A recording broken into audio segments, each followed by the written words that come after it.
Baik, Assalamualaikum warahmatullahi wabarakatuh. Selamat pagi kepada Ibu dan Bapak dosen pengampu mata kuliah Filsafat IPA dan teman-temanku sekalian. Pada kesempatan kali ini kami dari kelompok 10 yang beranggotakan Hilda Lauja Maharani dengan NIM akhir 013, Nahwa Sifa dengan NIM akhir 018, dan saya sendiri Dajidan Ansyadat dengan NIM akhir 028.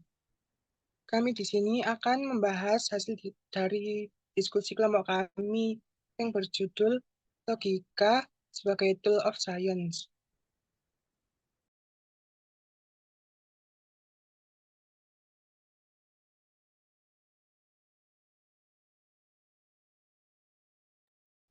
Logika merupakan studi penalaran pada teori logika yang biasa. Logika dinyatakan dengan benar atau salah. Namun, dalam kehidupan sehari-hari, sering ditemukan kasus yang tidak bisa dinyatakan sebagai benar atau salah, tetapi harus dinyatakan dengan hampir benar, agak benar, atau semacamnya. Logika sebagai tool of science adalah suatu cabang filsafat yang membahas tentang aturan-aturan, asas-asas, hukum-hukum, dan metode atau prosedur dalam mencapai pengetahuan secara rasional dan benar. Logika juga merupakan suatu cara untuk mendapatkan suatu pengetahuan dengan menggunakan akal, pikiran, kata, dan bahasa yang dilakukan secara sistematis.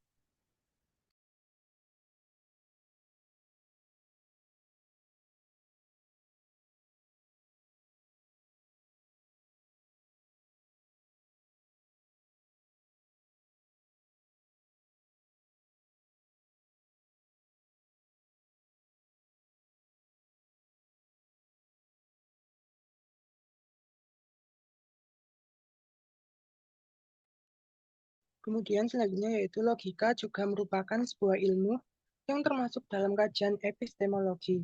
Kata logika berasal dari kata logos yang diambil dari bahasa Latin yang berarti sabda.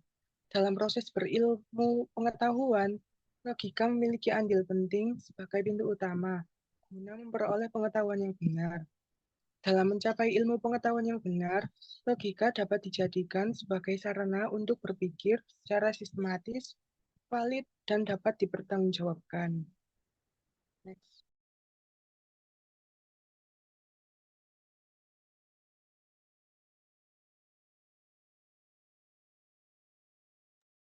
Selanjutnya, untuk kelebihannya, yang pertama ada objektivitas dan akurasi.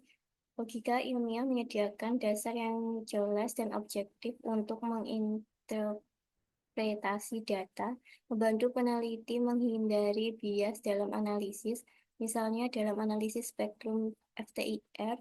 Metode berbasis logika memungkinkan hasil yang lebih dapat direproduksi dan konsisten. Yang kedua, kuantifikasi dan prediksi.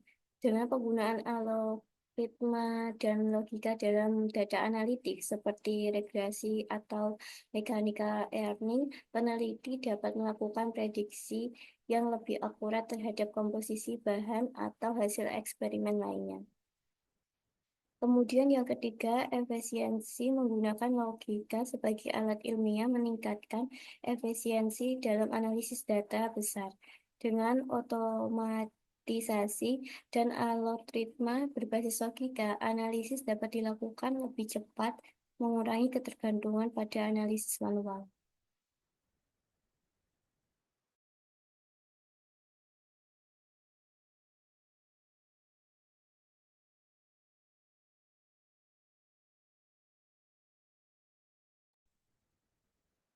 Kelemahan nanti realitas berpikir linear hanya kepada satu perspektif, yaitu cocok atau tidak cocok, dan lebih dari berbagai variabel yang harus diselesaikan dengan berbeda sudut pandang. Yang kedua, nalar normatif. Sangat berhati-hati terhadap berbelanjanya dapat agar logika logika story hingga pada tataran ekstrim mungkin tidak akan menerima logika konspektualis. Yang terakhir tergantung pada premis. Logika hanya sebuah premis yang digunakan dalam argumen premis sebuah asumsi yang digunakan kalau ada tidak tepat. Maka kesimpulan yang ditarik tidak akan jalan.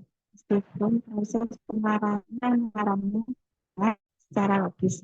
Ini berarti bahwa buku tidak dapat memberikan kebenaran mutlak tanpa premis yang benar dan valid.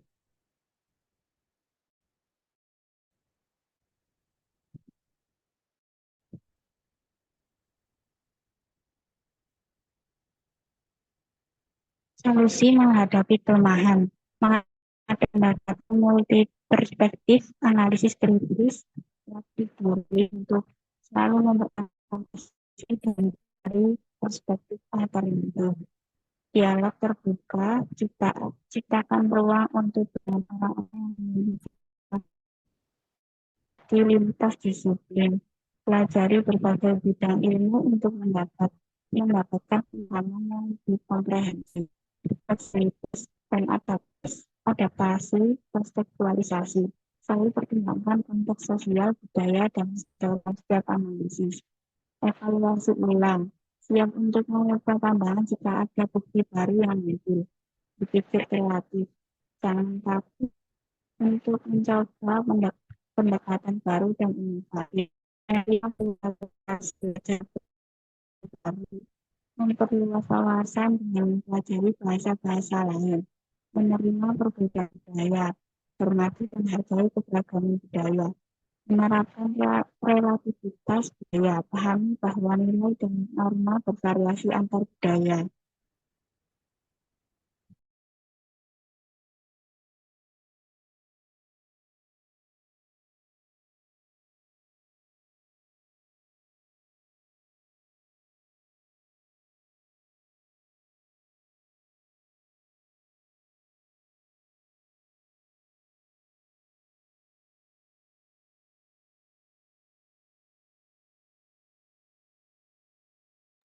Berikutnya untuk contoh penerapan dalam bidang kimia.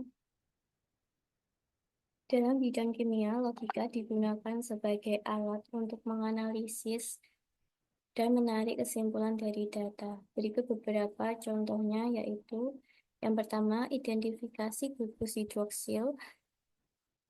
Jika pada spektrum FTIR terdapat pita serapan lebar pada 3.200 sampai 3.600, maka dapat disimpulkan bahwa senyawa tersebut memiliki gugus hidroksil.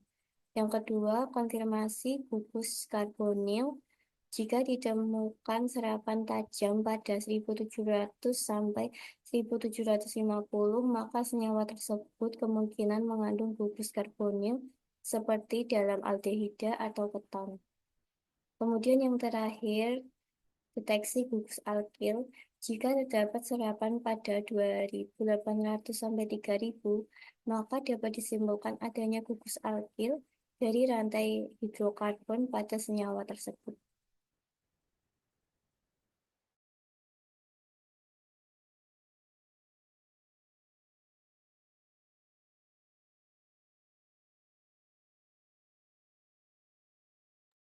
Berikut referensi yang didapatkan dari kelompok kami.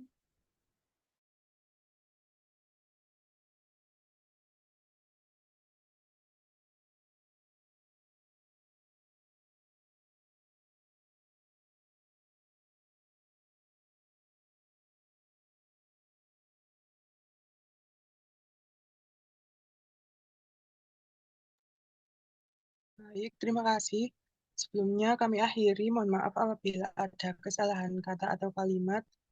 Mohon maaf sebesar-besarnya. Terima kasih. Wassalamualaikum warahmatullahi wabarakatuh.